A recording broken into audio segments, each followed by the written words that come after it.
Get out.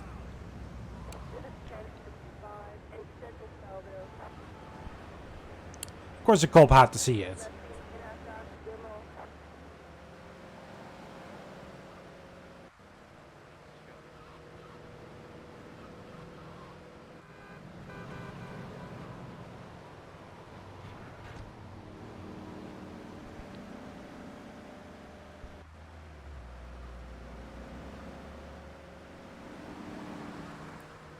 But we're practically there.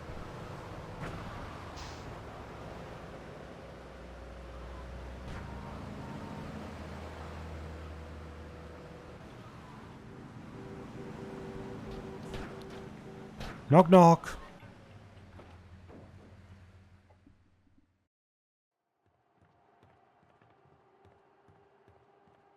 First of all, let me thank you for dealing with that personal matter. People will read something into anything these days. Experience has taught me that a man like you can be very loyal for the right price, but groups of men get greedy. A valued resource, an old Oriental gentleman I know, has been kept hostage by some South Americans in Espatria. They're trying to extort additional funds from me, but I don't believe in renegotiation. A deal is a deal, so they'll not see a penny from me. Go and rescue my friend. Do whatever it takes.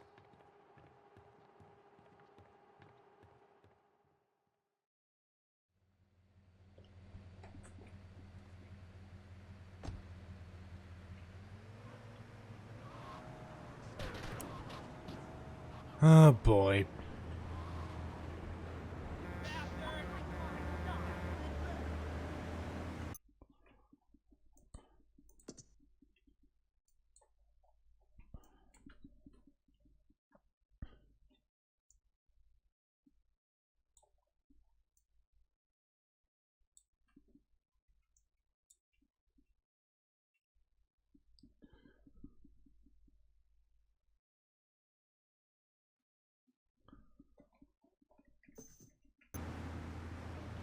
I needed to get after the Colombians, right?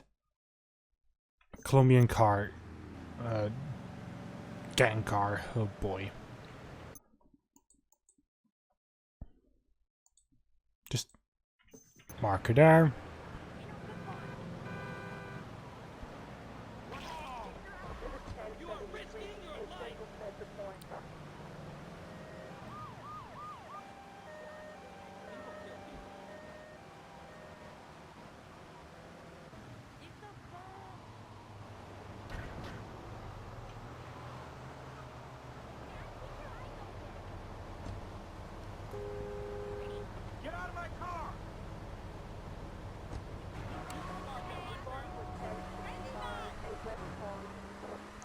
So, finding one of their cars is probably going to become a hassle for me again.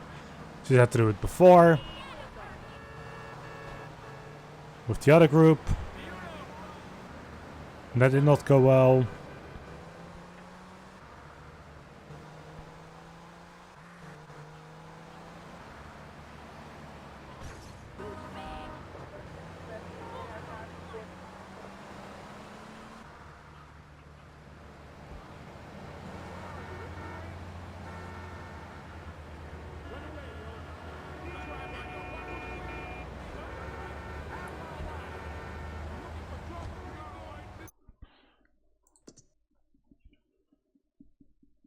I'm currently in the mission Liberator.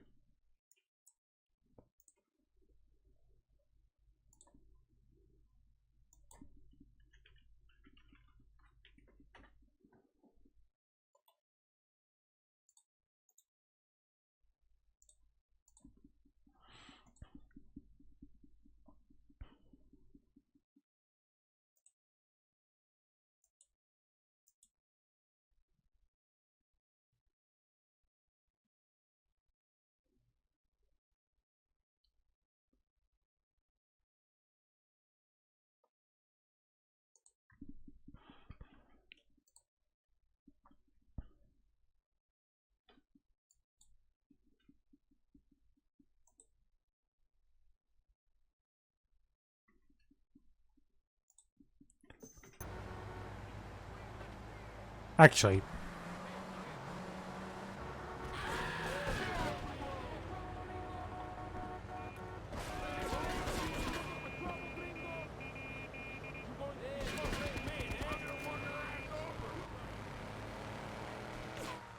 There we go.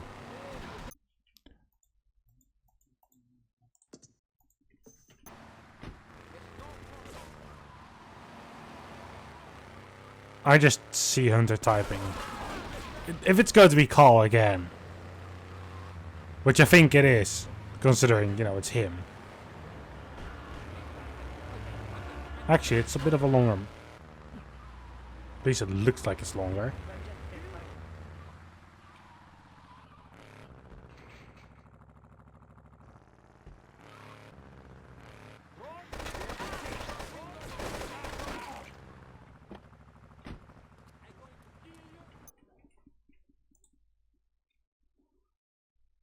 For fuck's sake!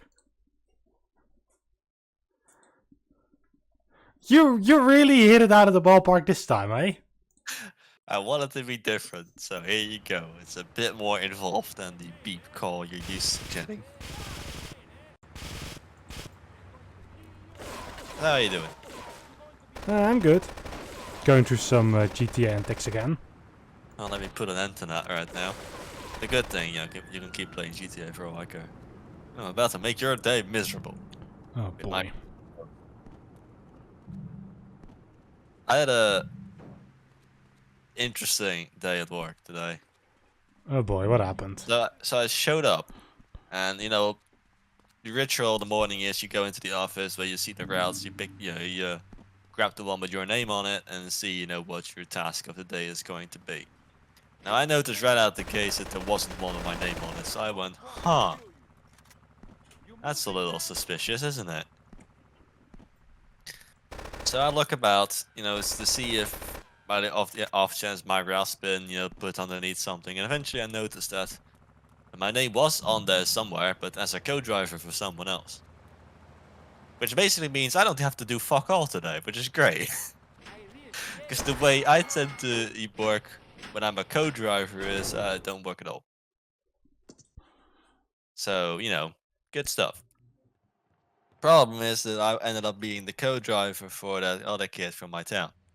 And he is the single biggest metalhead I've ever met in my life. And you know the thing about heavy metal music, like I can tolerate it, but only like for like 5 minutes a day. And not 8 hours a day. Yikes. That got really tiring really quickly. I mean, I don't like. I like metal music sometimes. I'm more of a rock guy anyway. But you know, there's some metal I can definitely tolerate. And hell, there's versions of it that I actually like. But he's like hardcore into it. So you know, not just the straight up metal, but just like the heavy metal with all of its fucking subgenres that he can talk for hours about. And I'm just thinking to myself, going, mate. Fucking metal has apparently more subgenres than there are entire genres of music. What the fuck are you all about? It all sounds the fucking same to me. Which apparently is like this blasphemous insult to him, so that was fun. But yeah, I was listening to that basically the entire day.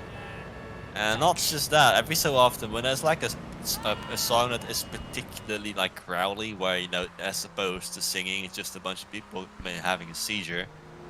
He then stopped the music and you know show me, make me listen to his progress, because he's trying to start. You know, he's playing guitar. He wants to see you go into. He wants to know how to sing, not professionally, mind you, but he just wants to be good at it.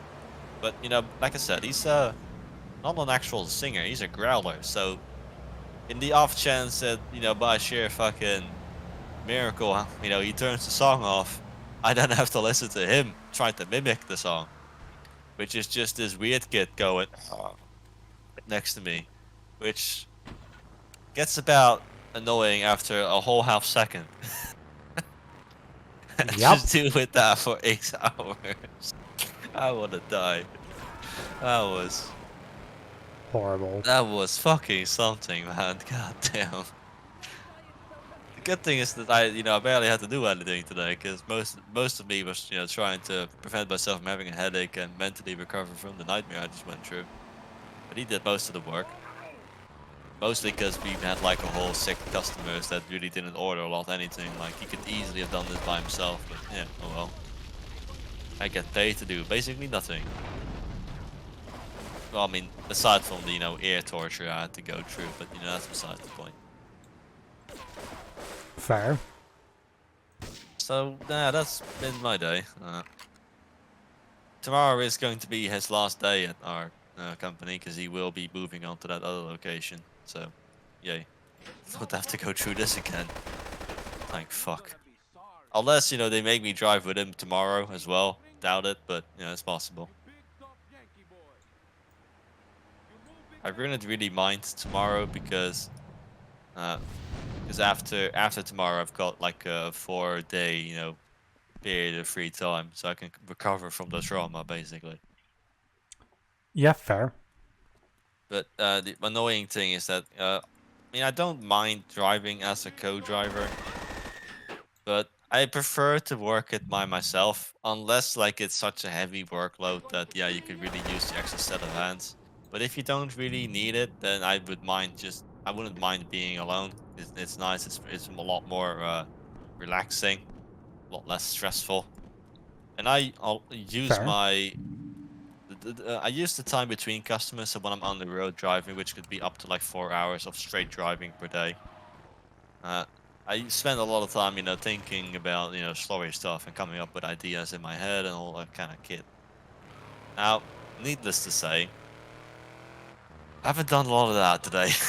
It's been a fucking disaster, and not a lot of, story ideas have come to mind. Rip. Yeah, big rip. So that's what I wanted to abuse you for, basically. Just, for a few things. Well then. Help me get some ideas out there. I don't plan on doing an awful lot today. I just kind of want to finish the planning for a few chapters. And then just move on. Not going to actually be doing any like proper writing here.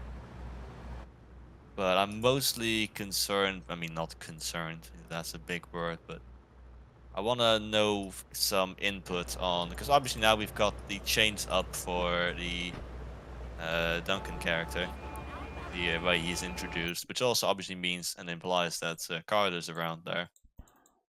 And, True. well, in those scenes, they are big scenes. There's a lot. They're in the middle of like an airbase. So there's a lot of characters up and about. Which obviously, like I'm only in the brief summaries, I only mention like the big story plot points. That doesn't mean that nothing else is happening or that no one else is involved. So obviously Carter is there, he plays a role. And I was kind of wondering if you've had any ideas for exactly what he'd do or what he'd be doing, except for obviously cleaning. That's an easy one. We know Probably spying. he'll be doing a lot of that. The thing is, he's not actually a spy, because if he is, he'll die. No, but like listening in on things while spy, cleaning. Oh yeah. Gathering up information as such. Oh, the boss is having an important meeting. Let's clean in the boss's office. During a meeting. I don't think the boss will tolerate that. I think the boss will kick you right fucking out. Yeah, it's just a boss. Bless you. Jesus Christ. I know. Go to Fort Staunton and kill a Colombian. Really? Colombian can car. Okay, that's easy. So because I want to at least hint at his hint-ish at his character a little bit, like in his small interactions in the chapters, I always just shine through a little bit of his backstory, so so at least we know something about this guy. He's a psychopath. I mean, hopefully not. He'll With become a cleaning psychopath tools. later, but No, he's a psychopath with cleaning. well, yeah, I mean, he could be like the most taking it seriously type of cleaner out there. No, he grabs the mop and just pushes it to people's faces and just cleans their faces. No, he'll see someone like spill a little bit of coffee, and he grabs his mop, runs over, shouts "unclean," and just smacks him in the face with the fucking mop. Yeah. But That yeah, does so sound like him. I wanna get some ideas in, for what what his core personality is at the start of the story. Because obviously, like any character, he'll go through a couple of changes as things develop. Though probably not in the in this one. The changes will really come once things start really happening to him throughout this first few chapters, which are the only chapters we actually see him during this whole story. He's relatively just normal. Nothing has really happened. The only thing that's happened is that suddenly, his friend and colleague gets whooshed away, and he's left behind cleaning shit, like he usually is. Yeah, But fair. that doesn't really. I wouldn't say that really changes his character. He might feel a little bit. I wouldn't say butthurt over just being, not chosen. But he also probably knows that he probably wouldn't be a good choice anyway, so he's not really salty about him anyway. Oh no, he didn't even want to be chosen. Yeah. He's just left on his own without anybody. He's just the Yeah. lonely cleaner. Yeah, because now he previously probably had a mate. Now he doesn't. He's just by himself, and because I'm expecting like there's a whole bunch of like recruits there, training to be badass fighter pilots, and he's just a cleaner. So they probably don't really take him that seriously, and he notices that. So he And then kind of he's starts feeling a little bit like an outcast. yeah, and then he learns karate with cleaning tools. Yeah. And then once the base is invaded, he finally grabs his broom and he goes, "I've been trained for this," and then gets shot instantly because you don't bring a broom to a gunfight. You don't bring a gun to a broom fight. But yeah, so give me some vague ideas for what would his life have been like before the whole cleaning job. So I'm thinking about growing up, that type of deal. What was his family situation like? How did he grow up? Is that similar to the Carter we're used to? Do we want to spice things up a little bit?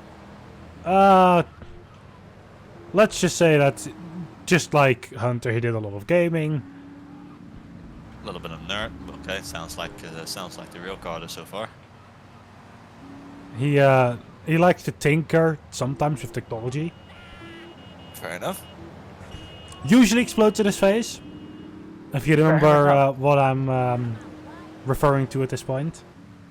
Well, I'm also afraid that you might burn the base down, but Well, remember that he blew up his entire bedroom?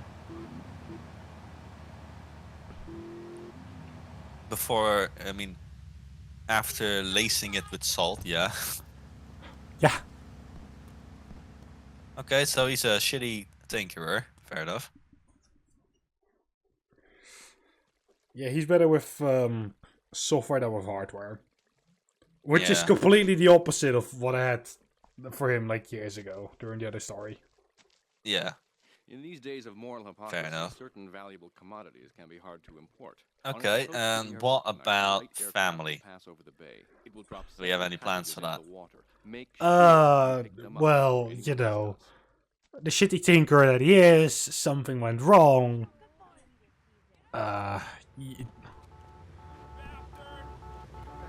They've all died, okay? They just died in an explosion. Because he couldn't handle whatever he was creating. That sounds a little bit insane, to be honest. The thing is that something must have really gone wrong. Like, I'm always thinking, like, what was he trying to make? A fucking bomb? Because there's not a lot of things that you could fuck up to such a degree that it kills your whole family. It's a security system that pretty much just impacted on itself and just took the entire house with it. Yeah, the thing is that, making stuff like that requires a lot of, I would say, high-grade, stuff. And I'm thinking to myself, he probably didn't have access to high-grade stuff, so he winged it, which is probably why it imploded. Yeah. Or exploded. But why would you make such a security device that blows up and kills your whole family? He just wanted to be safe. He wanted to be safe, yeah, but I don't think you'll ever be allowed to come within 10 kilometers of a military base after doing something like that. Fair. So it could still be related. He could still have like blown something up and maybe hurt somebody pretty badly. But I'm pretty sure that I think if we say that he's killed people with it, that I mean that opens up a can of worms that's going to be difficult to remain explainable with any amount of logic. Because the situation that he's in the story, he's at a military base that's pretty high value. Because I don't mind every so often, obviously, bending the rules of believability, but this is a little bit much. If we tone that down a little bit, for example, so he still has a family, and we'll say he's not really in touch with them anymore because of what happened. So we'll base it off. We started out relatively innocently enough as a kid. As a mom, as a dad, has a brother or a sister. I don't know whichever you prefer, and they're younger than he is. Kind of like your real life situation. And mine as well, so it's relatable. So Yeah, fair. Youngest sibling. Carter's always kind of been the tinkery boy, or whatever, and for the most part, he's been. And I think what would be a good motivation is that he never felt like very appreciated by his family, by everyone around him, for that matter. So he wasn't academically very smart or very gifted. In fact, he didn't really fit in school either, so he didn't like going to school, didn't really put a lot of effort in. That meant that his family, saw that his life was kind of going nowhere, started to be less proud of him, and you start to notice that kind of stuff as a kid. And on the contrast, the sibling, on the hand, they were the golden child. They are very gifted, very smart. They had great things ahead of them in life. And Carter, is a little bit upset about that, but he doesn't blame the sibling. Like, they've got a pretty decent relation, all things considered. He's not toxic about it. In anything, he's kind of toxic towards his parents for treating him that way, even though he's really trying his best. So he goes down the engineering track, knowing that he's somewhat good at this. Somewhat. But he doesn't have the amount of, the materials he needs. He doesn't have the education he needs. But he knows he's naturally pretty good at this. And he really desperately wants to find something he's good at so that he can, be more useful, have a purpose, make people proud for once. And he does it, he makes something, it blows up, and it doesn't kill anyone, but it does really hurt the sibling. And they are wounded to a degree that, they've got like an arm missing, they've got like the part of their face burnt, massive concussion, which led to like a decrease in their grades at school, and kind of that started like a downhill trend for the sibling, which the family will never forgive him for. And hell, even Carter kind of never forgave himself for basically wrecking the sibling's life, even though it was completely unintentional. And we'll leave the way that the sibling reacted to this nice and vague. We won't actually touch upon that. So we can decide later, if we want them to still have a somewhat okay relationship, all things considered, like that the sibling knew it was a mistake and doesn't really blame Carter anymore, even though they might initially have done so. So there's still, there's something to come back to, and there's an explanation as to why, maybe right now Carter's just kind of given up on that. He's just happy enough to have a decent job in the first place. He's not very ambitious anymore, so the whole cleaning thing, yeah, something he can do. He doesn't really care, which is why he ended up in the position which he's in. Kind of unambitious, no ties to his family anymore. Kind of like a quote-unquote social outcast. He has one friend, but he'll soon be out of the picture because of things that'll happen. My real objective was hidden on the plane. But I'd say at least at his core, Carter is initially in the story at the start. I would describe him as a well-meaning guy, not someone that would genuinely, he's not bitter or salty. He's just, he's kind of numb to life at the moment. But he does, still want to help people. I mean, that was his whole motivation for making the goddamn thing in the first place. He wanted to make people proud. Now it went wrong, but that doesn't mean he did so intentionally. He's a bit bitter towards his family for obviously, forcing him in that situation, kind of being cruel to him his entire life, and especially now that he's made this mistake, they kind of just basically threw him away. So yeah, he's probably, you know, upset at them, but, you know, still probably just, you know, a well-meaning guys that just, you know, wants to find his quote-unquote place in the world, I'd say. And hell, I think I'd say all things considered, you know, being a cleaner at like a pretty high-tech military base, it's probably an accomplishment for him. Like, he's proud of that. Sure, as, you know, anyone else might think a little, you know, the other people at the base might think that's, you know, dumb and lame and pretty, you know, pretty not impressive. But people outside the base, they think it's impressive, you know. According to people's perspectives, you know, it's still pretty cool. So Carter, I would say, you know, he's, yeah, not doing the hardest, but also not exactly being miserable at the moment. He's just kind of trying to get over what happened. He And exists. this will obviously come. This will come back to bite him later, of course, because once the investigation in him starts, once he's being suspected of, you know, this whole ordeal, they're gonna dig into his history and they're gonna find this. Obviously, it's been recorded somewhere, and which is probably how the reader will eventually get to know all this information. Because I'm pretty sure that Carter's not going to really tell anyone at the military base that he nearly killed his sibling. That's not something that he'd probably. Maybe he'd eventually have opened up to Duncan about it, but no one else really, you know, really knows. He has no reason to tell anyone. But, you know, Amy and the other intelligence agent, they'll find out. They'll definitely find out. Fair. And they'll start asking, like, what the fuck was that all about? And, you know, Carter's like, I don't know. I'm just big dumb, I guess. Which will obviously eventually lead into him being discovered as, you know, not guilty. But there are people that still kind of want to put the blame on him anyway, which will lead Amy and the agents to discover that there's probably a high degree of corruption within that organization, which is probably responsible for the thing they're looking for and not Carter. So they kind of have to take massive risks, you know, because they don't have any evidence to prove that Carter didn't do what they're accusing him of. But at the same time, they just know. They know that they know something's being hidden from them, that they're being played. So they kind of work together with Carter to kind of figure out the truth here, which is how he gets roped into the whole thing.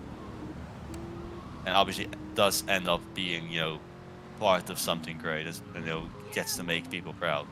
And obviously, you know, gets an attachment with Amy. And he gets to make more. It's almost a guarantee that she'll die because of that, because that's just the Carter way of life. Yeah, because he starts to make a gift for her. Something, you know, that requires electronics and such. And what does it do? Well, yeah, it explodes in her face. And it just blows her head wide open right there. Yeah. And everyone else just looks at him going, Carter, you should really stop making things. Goddamn. It was supposed to be just a simple headband. An headband with electronics in it, Carter. I mean, wrecked to explode when, you know. I've made this headband for you. Oh, what does it do? Well, it explodes if you break up with me. What? Or if you take it off. What? Or if I push this button. What? You're now my property, Amy. Oh shit.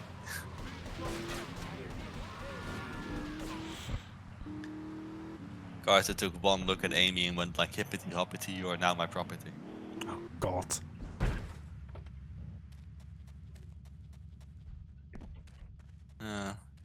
Good times, good times. Oh shit, guess who's live? It's my fucking stepsister. Interesting.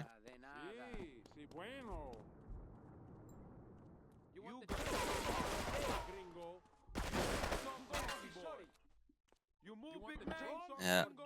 2 seconds of that stream and I really can't stand it. It's great. That's my family, y'all. Great.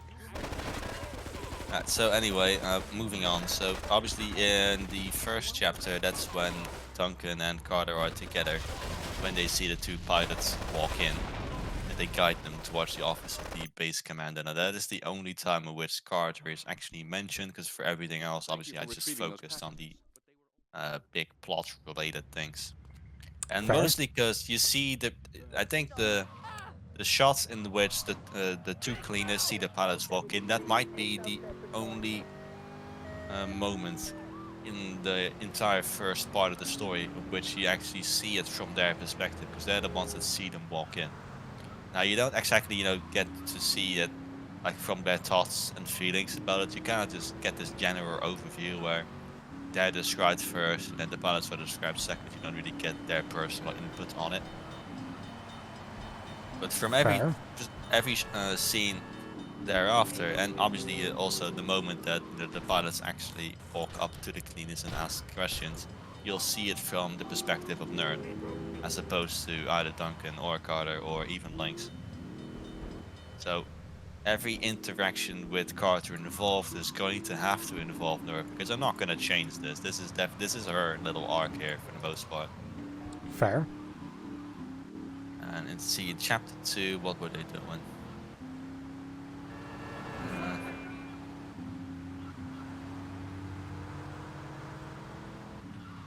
Oh yeah, this is when at the end of the day, they've done their little study for some of the recruits, and at the end of the day they need to return to the hotel, notice that they don't have a car, and Duncan happens to be heading home at around that time. Because Duncan and Carter, they are both not actual military personnel, so they get to leave. They probably live right nearby the base. Yeah, they're just simple cleaners. Yeah, they can just come and go. They don't have any responsibility, supposed to just keeping the place clean. They don't have any firearm training or military training or whatever. Which will come back to bite Duncan in the ass, because a lot of people because he's obviously overjoyed at the fact that he's giving this chance, but everyone else, even some of his future squad mates, they'll look at him and not be too completely sold on the idea. And some of them, especially rifle pilots on other squadrons, and just military personnel in general, they'll feel kind of cheated in the way that they had to work for years to get to where they are, and he just gets given this golden opportunity out of nowhere, which will make them feel a little bit shafted. And I'd say that they're not exactly wrong to feel that way, because if I'd worked for something for fucking years, trained my ass off, occasionally went to a hellish boot camp, got my ass kicked just to get the opportunity to do it, and some dumbass that just cleaned fucking coffee stains off the floor just gets it for free. Yeah, I wouldn't know how to feel about that either. So he's in for a rough time. I mean, it'll be a fucking dream come true at first, but it's gonna be a nightmare very quickly. But that's his fucking problem. Yep. So I'm thinking to myself here, because obviously I want to give Carter a little bit of a presence here, clearly, just so that his reintroduction later feels a little bit more natural. Like it's a little, if you only see him for like one whole scene, then no one's gonna fucking remember him when he is introduced later. So I want to have him show up a few times here, so it's easier for a lot of people to remember that he played a role in this initially. And hell, I actually kind of really want to find a way to reorganize these scenes so that the pilots entering the base scene is the first one in the story. I think that would be a nice one. Fair. But I don't think it chronologically makes a lot of sense. Because the first thing that happens is obviously the granddaughter of the former pilot walking around on the ship. She's hamster land. The second scene is going to be where the pilot that's going to be leaving, gets to talk with the commander, and knows that he's been leaving. He's basically been told he's about to fuck off, and the CO then actually tasks Lynx and Nerd to travel to the training center that's not far away from where they are now, and find a replacement. I think these two scenes have to go first. Fair. And I think switching from the perspective of the office straight to them arriving at the base without anything in between is a little bit of a big jump. So maybe it's not exactly possible. So, because right now the airbase scene is the last in the list of. Okay, I will not. try and fly anymore in this game. Jesus Christ. Ah, flying.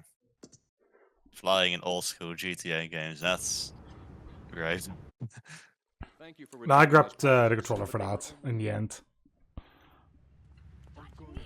And you saw what happened, most likely. hmm I remember this vividly in Vice City as well. The infamous drone missions. Good fuck. Because back in the day when I played them as a kid, I could not get past that level. And that was the sole reason I never finished Vice City. To this day. Was it Never the helicopter finished. one or the plane one? I think the helicopter one where you have to go into that little building and plant bombs or something. I don't know. Oh, I've tried it once so many times. I've gone past it once. And why? Because I changed my controls. Yeah, I mean, back in the day, I didn't even know how to do it, but I just struggled with those controls so hard. I mean, that was like, I must have been like a whole fucking 11 years old. I mean, I sucked at games back then. Yeah, but it's also because they required you to use numpad. Yep. Well, I'm pretty sure if I give it a whirl today, I'd be a lot better at it, but, you know, it'd still be difficult and finicky, because Jesus, fuck, those controls were just...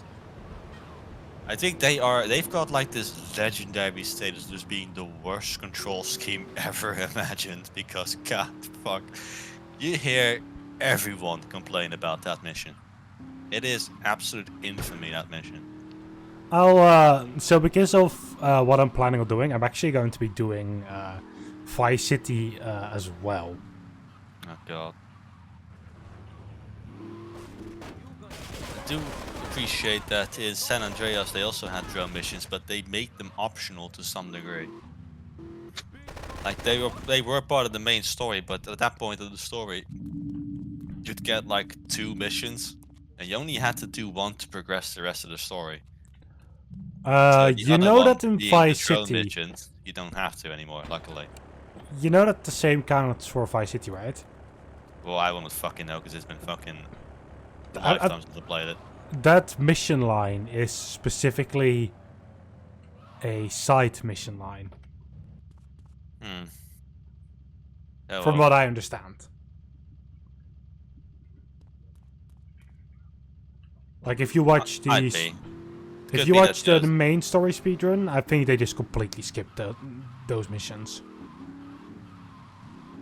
Well, that might be worth looking into. I mean, it could be that, you know, pea-brain or small child me just doesn't, you know, didn't understand, you know, the game in general.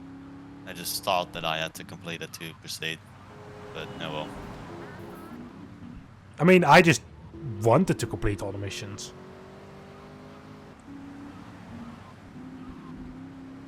But, I'm literally only just avoiding one set of missions right now, which are the phone missions of the second island. Because they don't progress the story.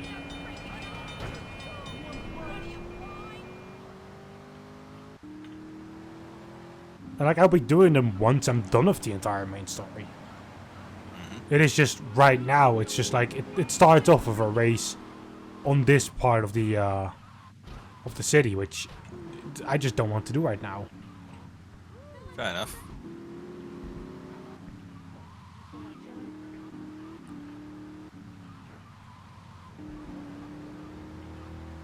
Well, anyway, returning to the story stuff. So, like I said, I want to have Carter show up a few times with a few interactions, but the problem is that he'll need to interact not with... I mean, Hunter can be there, but he'll need to interact with Nerd in some way. And in the second chapter, we only see her during a study session, or when the recruits are trading and she's looking over them, basically. And later, possibly with Hunter. The problem is that I think it'd be better off actually having Carter interact with her during the studies part as opposed to later down the line with Hunter, because I don't want every scene to be overflowing with characters all the time. Fair. And I think giving Nerd and Carter the options of just having a few conversations by themselves, but would be a little nice. You know, maybe Carter like this is the setup or part of the setup as to why Nerd decides to give Hunter a shot is maybe, you know, because Carter bottled his mouth off earlier about, you know, Hunter kind of knowing, all, you know, about the whole, you know, flight thing. Maybe, you know, at the moment, you know, they didn't take it seriously, but because Nerd, at the moment, she's been watching over those recruits, and she started to notice that, you know, these recruits are going to be difficult to work with. Maybe she sees Carter, and remembers him saying, hey, come over here. And she asks him about it a little bit. Which would be a perfect setup for her later seeing Hunter and deciding, yep, you're going to be my taxi, because I've got things to ask you. Yeah, fair. There's like it's like, you know, the small, you know, snowball starting to form that'll eventually, you know, grow and grow as it continues to roll. So you know, Hunter can kind of attribute his, you know, golden opportunity to Carter doing, you know, the salesman's work for him, basically like a manager. It's like, hey, can I sell you this idiot? He knows what a flight stick is. And they're like, just shut up. But eventually they're so desperate that they kind of have to look at the sleazy used car salesman Carter and go, okay, fine, what do you have on offer? Like, I've got a fucking dumbass Duncan here. He knows nothing but flight stick. And he's like, and they're like, oh fucking hell, how expensive is he? He's like, well, to be honest with you, I really just want to get rid of him. Please take him off my hands. Jesus fuck. For you, $5. Yeah, $5. And they just gave him like a fucking chili chicken and leave. Yeah, that would work very well. Yeah. Right, so for chapter 2, I'll add the fact that Carter has I mean, Carter would not approach the pilot, I think, so, you know, I'd have to have Nerd open up and be like, hey, dumbass, get over here.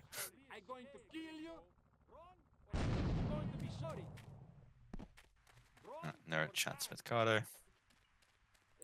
Chapter 3, let's see, during another selection, Nerd observes the group. This is the scene where Hunter obviously makes his little, very subtle like instruction to one of the recruits that, you know, Nerd oversees, and she's like, "Hey, that's interesting. I have to talk to Lynx about this."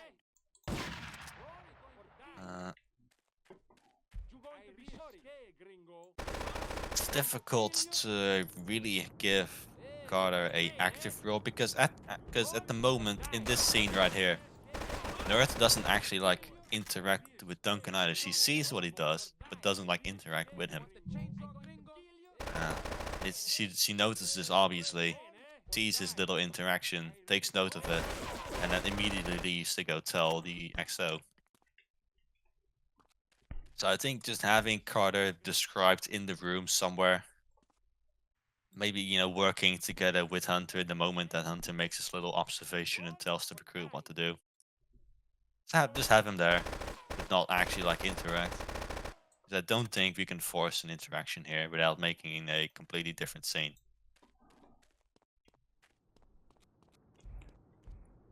Fair.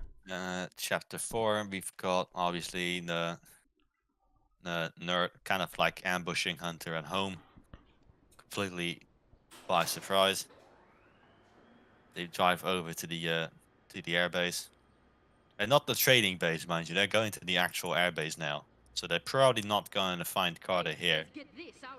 But I'd say for shits and giggles, I want to have him involved anyway. So I'm gonna throw this on its head a little bit. Initially, I said that Hunter probably would not have had to have gone to work today, which means, you know, which explains why he's not there. I'm gonna say that he had to go to work, but it's just, you know, she showed up so early that he hasn't gone yet, because she wanted to intercept him before he went to work, because, you know, they need to take him to the airbase, not the training base now. So while they're on the way there, he probably gets a call from Carter asking, "Yo, where the fuck you at? Where you at, dude? You're supposed to have been here." And, you know, he has to explain that he's kind of giving cute pilot girl a ride. And Carter goes, "Fucking hell again." Always again. You. Yeah. Drop by later. I'm sure I'll require. And then later in the same chapter, they've got that little training session which Duncan passes, and that's kind of like once they notice because they like I said they've got limited time, so once they notice that he's good enough to get that thing taking started up, taking care of these shows competence with the systems, they're gonna move at lightning speed. So they want to get him ready to fucking go. So he's not gonna have a lot of time to interact with Carter anymore after this. I'd say chapter 5 is probably where he'd find the room to go back to the training base, grab some of his stuff. Carter is probably going to be there. Carter's probably just cleaning Hunter's room. Yeah. I mean, the thing is, Duncan doesn't have a... Neither Duncan or Carter don't have a room at the base, because, they don't live there. No, but like their work room, like with the cleaning supplies and so has. Oh, yeah. And Carter's... Because this is the first just he's a gonna be broom hearing. closet that they share. Yeah. I think this is obviously the first time that he's going to be hearing about this whole development, so, Carter's going to... How would Carter react to this? Like, hey, your best friend is just gonna fuck off. And he just got... so, if I were to walk into your house someday and tell you, mate, I'm going to be leaving for, a couple of years because they're making me a fucking fighter pilot all of a sudden, how the fuck would you respond to that? Just out of nowhere. What the fuck happened? Whose cock did you suck? It's this chick's. Yeah, it's bigger than mine. Make sure both he and my package get to Pike Creek unharmed. But yeah, and the thing is that Duncan didn't really do a lot of cocksucking. That was Carter doing the work for him. This is whole. If Carter hadn't opened his fucking mouth, this probably wouldn't have happened. It was all the setup, and then all Duncan had to do is kind of hint at it a little bit to make them believe it, and to just take this wild leap of faith. But most of the work was done by Carter. And Carter is aware that obviously they came there looking for a pilot, so he knows that something's up. He probably would not have suspected Duncan would be chosen. But I'd say part of him, he probably never expected it to actually work. But that was kind of his little play here by why he mentioned it in the first place. Like, hey, you could take this idiot. He wanted to see if if it's a possibility, how that would be kind of funny. And then it just happened. So he's shocked that one, it happened, and two, that it worked. And obviously, I'd say his plan did kind of work in the end. So he's probably he's probably going to react with some level of excitement here, because obviously Duncan's very fucking excited about this, and because Carter is, I'd say at least initially, he could be described as a good person. So he's probably pretty I'd say positively excited about this. Well, take me with you as your manager. Not unaware of the fact that, his best friend's gone now. Take me with you as your manager. Or your personal cleaner. No. Fuck off. God damn it. Not how that works. So, I'd say he's initially, he'd be excited over it, but, he will eventually, kind of start to comprehend the fact that, yeah, his best friend's leaving, his only friend's leaving, and soon he'll probably get a replacement for, another cleaner. And let's just say Carter is not really a fan of new people. Or people in general, to be honest. And, and Duncan's taking his stuff right there. And I think that this scene would be a good, nice moment to make the flip from Nerd's perspective to Duncan's perspective. The moment that he tells Carter, because so you have an insight on how exactly Duncan feels about this. Or the moment that it's kind of sinking in, up until the moment that they take him away again now that he has collected his stuff, and they're on their way to go grab a fighter jet, go to the carrier. Which for him is going to be the single first time that he has ever flown anything at all. Which he obviously is going to be a pretty nerve-wracking moment in his life, I'd say. I mean, I'd be fucking pissing myself. Fair. Oh yeah, so I think yeah, chapter 5 is likely going to be the last time we actually see Carter in the entirety of the first story. You might eventually, every so often, probably get a communication between him and Duncan. I think at some point I want to have a because initially the story had like one full deployment. So that's like a period of a few months in which they go out, sail, do missions and stuff, and then they'd come back, rotate out.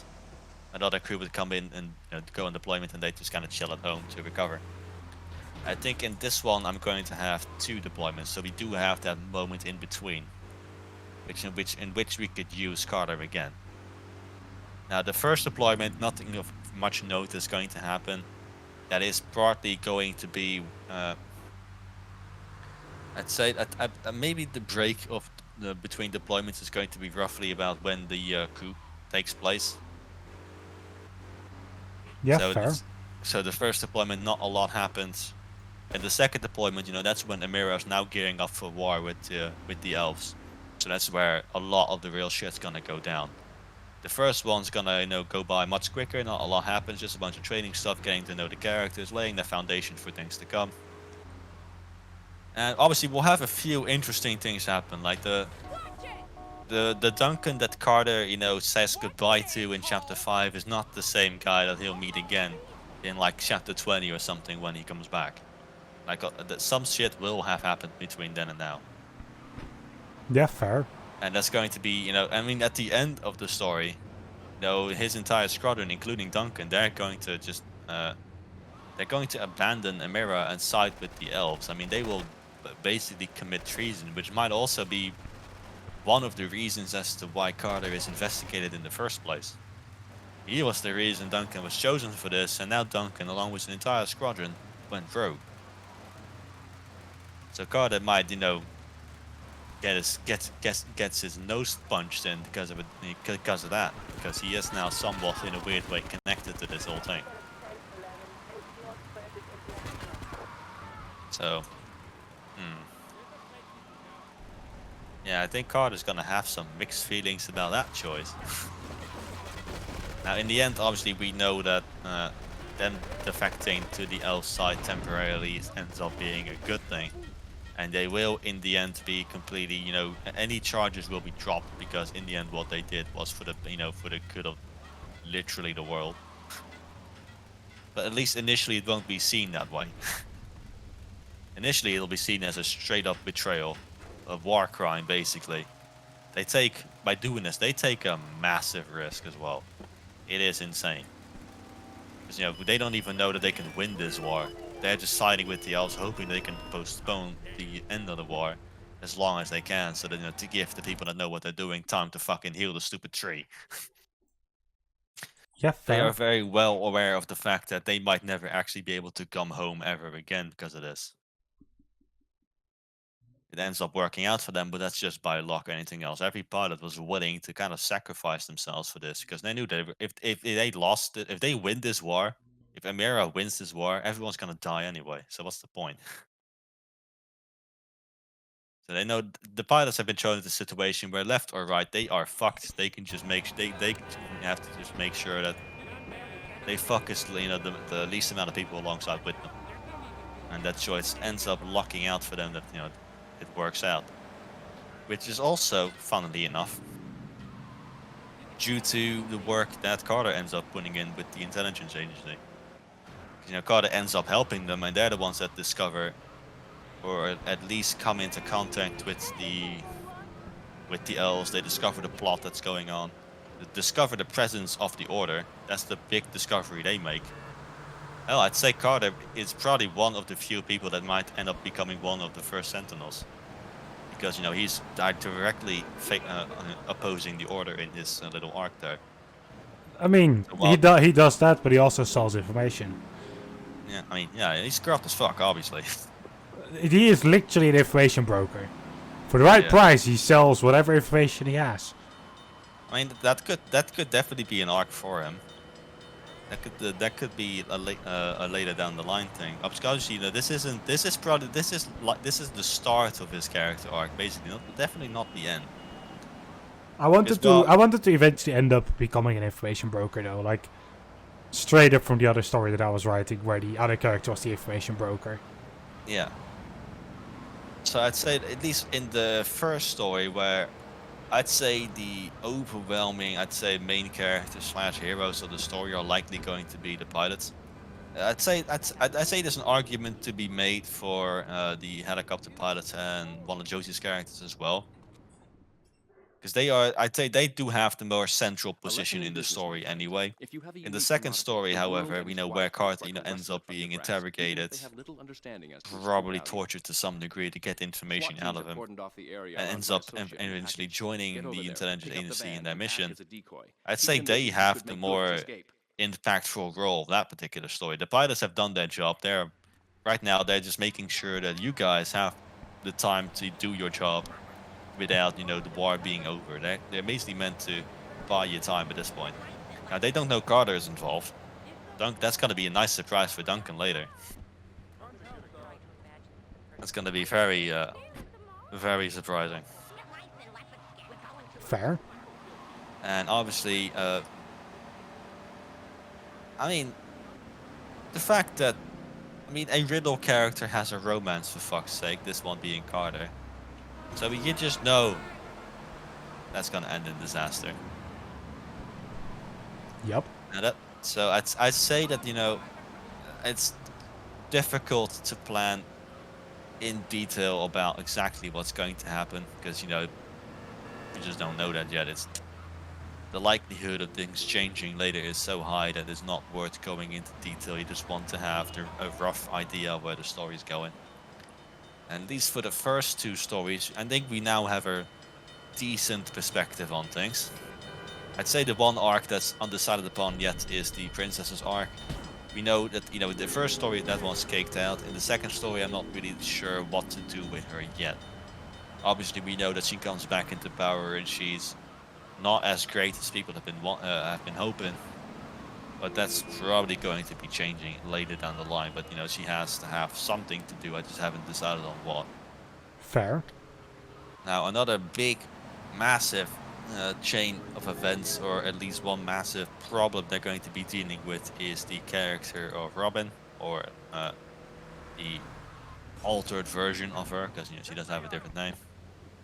Because, at the end of the first story, her family is going to be wiped the fuck out by a very angry princess, and that turns Robin into just the most dangerous enemy I think the entire story is ever going to have, because, yeah, they were obviously Order.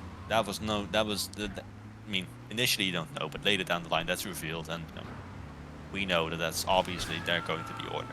Makes sense. They're part of the whole conspiracy, part of the whole plan. What they don't know is that Robin is directly related to the group of people that were originally like those masters of magic, those gods that, survived for thousands of years. So she is, like a person described her some time ago, she's a magical supernova and just insanely powerful. And now she's dead set on the fact that, at least the princess is gonna die. That's one of her primary goals. But she now also, because she didn't really buy into the whole, Order's plan thing. She thought it was kind of BS. Now she doesn't care anymore. So that's a problem. We know that she's been previously, prior to this, romantically involved with Blizzard, the intelligence agent that Carter will be dealing with, alongside Amy. So she and him are going to have I'd say interesting dynamic. Fair. Which also means that that's something Carter's going to have to deal with. Good luck. So that's gonna be a nightmare, basically. Yup.